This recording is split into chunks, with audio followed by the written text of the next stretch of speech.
थोड़ी देर पहले हमारे यहाँ पर एक फ्रेशर मैकेनिकल इंजीनियर आया था फॉर जॉब इंटरव्यू के लिए। तो लगभग हमारा कुछ तो 1-1.5 घंटे तक कुछ तो डिस्कशन चल रहा था, इंटरव्यू चल रहा था।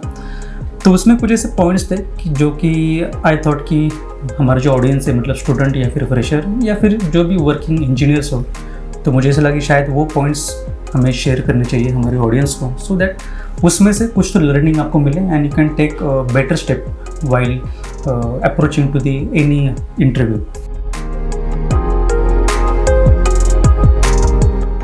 तो जब इंटरव्यू स्टार्ट हुआ तो उस बंदे को मैंने सबसे पहले इंट्रोडक्शन स्टार्ट किया कि तेरे बारे में बता, अबाउट यू, इंजीनियरिंग डिप्लोमा के बारे में बताना, प्रोजेक्ट वर्क के बारे में बता।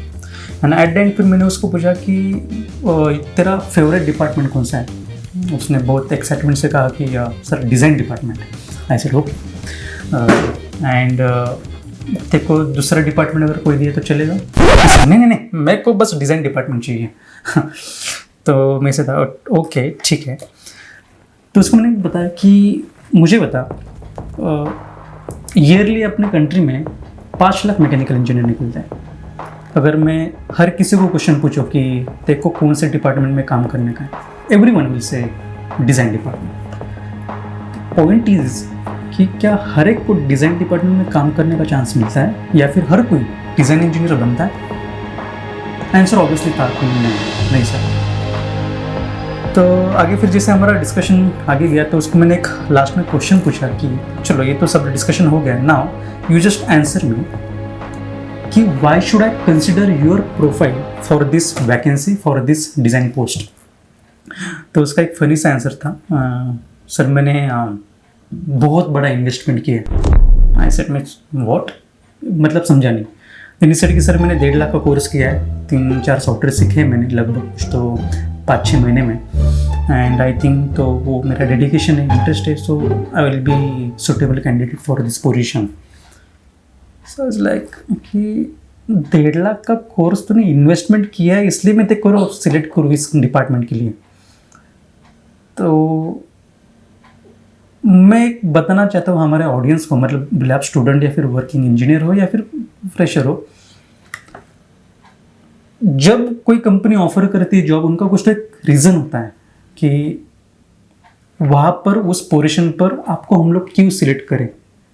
अगर आप किसी भी इंटरव्यू को अगर अप्लाई कर रहे हो या फिर इंटरव्यू को जा रहे हो, तो वहाँ पर उस इंटरव्यू में से एक क्वेश्चन का आंसर डेफिनेटली निकलना चाहिए, या फिर उस इंटरव्यू को मिलना ही चाहिए कि why should they select you, why should they consider your profile for the current opening जो वैकेंसी, उसके लिए क्यों कंसिडर करें। तो जब हमारा डिस्कशन आ गया तो उसके बाद उसका पॉइंट से सर सॉरी सर मुझे कुछ पता नहीं है, मुझे प्रैक्टिकली सीखना पड़ेगा। तो बोला कि that's what you need to do, practically तुझे कुछ तो एक्टिविटी करना पड़ेगा। तो मैंने कि 1.5 lakh 2 lakh it's your choice, हमको कुछ प्रॉब्लम नहीं, बट एट द एंड हमको टेबल पर ये दिखना चाहिए कि तुमने क्या एक्टिविटी की है जिसके बेस पर मैं तुझे सिलेक्ट करूँ। एंड एट द एंड में तुमको ये एक पॉइंट बताना चाहूँगा कि इंटरव्यू 2 कैटेगरी में होगा। तुम्हारा सिलेक्शन जो 100% सिलेक्शन है ना, उसमें 2 पार्ट्स होंगे। 50% इज़ फॉर आप एज अ पर्सन कैसे हो। तो जो बंदा आया था इंटरव्यू के लिए, तो as a person he was nice, कि लॉयल बंदा है एंड कंपनी में अगर काम करेगा तो ये मतलब कि कुछ ऊपर नीचे चीज़ें करेगा नहीं, इट्स लाइक हम उसके ऊपर भरोसा रख सकते हैं। ये 50% सिलेक्शन इसके ऊपर होता है कि आप एज अ इंजीनियर कैसे हो।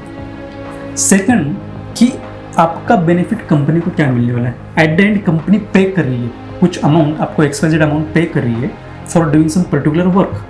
अगर आप काम करते टाइम पर कंपनी को कुछ लॉस अगर हो गया, या फिर वो कंटिन्यूसली कंपनी को रात को अगर फ़ोन आए, अरे सर ये काम होने वो काम होने, देन कंपनी क्यों सिलेक्ट करेगी आपको।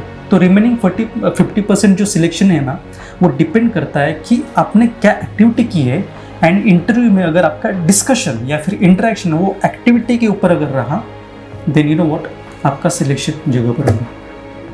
सो मैं ये रिकमेंड करूँगा मेनली वो जो स्टूडेंट्स हैं जो कि मैकेनिकल इंजीनियर्स हैं, जो कि अभी 2nd ईयर 3rd ईयर या फिर लास्ट ईयर, और मे भी जो कि फ्रेशर्स हैं, आई विल रिकमेंड कि आप कुछ ऐसे एक्सपीरियंस लोगों से जुड़ो, या फिर किसी छोटे छोटे इंडस्ट्रीज़ के साथ जुड़ो, या फिर आप इंडिविजुअली से आजू बाजू देखो कि क्या आप छोटे छोटे मिनी एक्टिविटीज़ या फिर ऐसे कुछ प्रोजेक्ट वर्क कर सकते हो जो कि आपको हेल्प करे, कुछ नॉलेज या फिर कुछ इन्फॉर्मेशन कुछ तो प्रैक्टिकल इन्फॉर्मेशन गेन करें, एंड वो आपको हेल्प करेगा to represent yourself in a right way while giving the interview.